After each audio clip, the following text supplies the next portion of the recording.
E depois de terem jantado, disse Jesus a Simão Pedro: Simão, filho de Jonas, amas-me mais do que estes? Ele respondeu: Sim, Senhor, tu sabes que te amo. Disse-lhe: Apacenta os meus cordeiros. Tornou a dizer segunda vez: Simão, filho de Jonas, amas-me? Disse-lhe: Sim, Senhor, tu sabes que te amo. Disse-lhe: Apacenta as minhas ovelhas. Disse-lhe terceira vez: Simão, filho de Jonas, amas-me? Simão entristeceu-se por lhe ter dito terceira vez: Ama-me, amas-me? E disse-lhe: Senhor, tu sabes tudo. Tu sabes que eu te amo. Jesus disse: Apacenta as minhas ovelhas. Ele pergunta três vezes para Pedro se ele o amava. E se ele perguntar para mim, o que eu vou responder? Né? Isso cada um sabe. Cada um sabe. Quando ele chamou seus discípulos para repousarem à parte, porque estavam indo de um lado para o outro, ele demonstrou sua preocupação com eles. E quando ele alimentou uma multidão, lá em Marcos capítulo 8, é maravilhoso ver que ele também estava preocupado com eles. Claro que a multidão, ele supriu para uma multidão. Eu não me lembro exatamente agora, é Marcos 8. Eu não me lembro exatamente o número dessa multiplicação dos pães. Eram quase 4.000. Eram quase 4.000. Mas com quem que ele estava preocupado mesmo?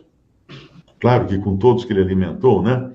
Mas daí no versículo 19, ele pergunta para eles: quando partiu 5 pães entre os 5.000, quantas alcofas cheias de pedaços levantastes?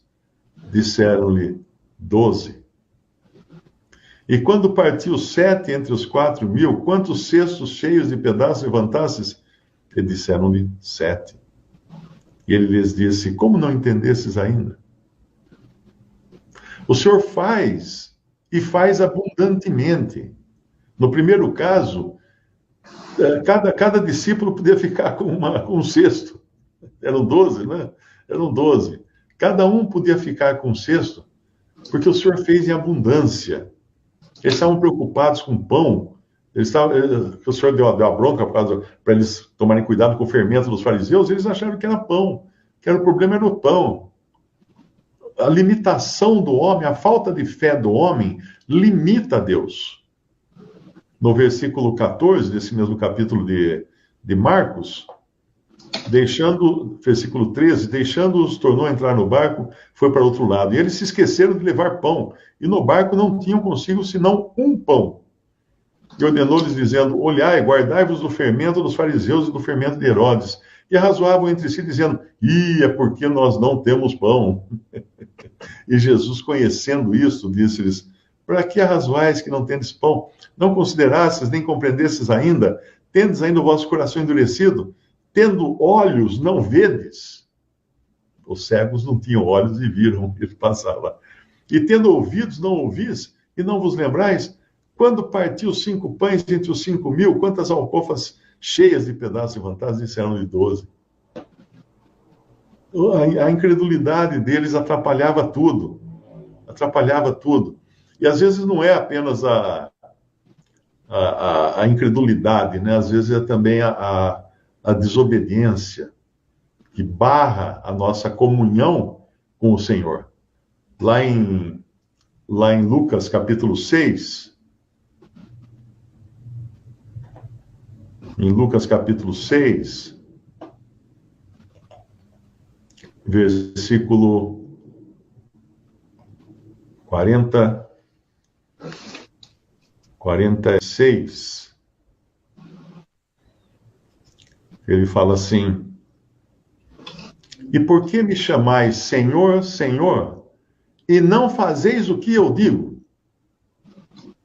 Essa serve para mim. Será que serve para você também?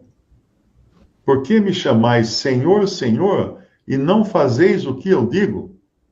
Qualquer que venha a mim e ouve as minhas palavras e as observa, eu vos mostrarei a quem é semelhante.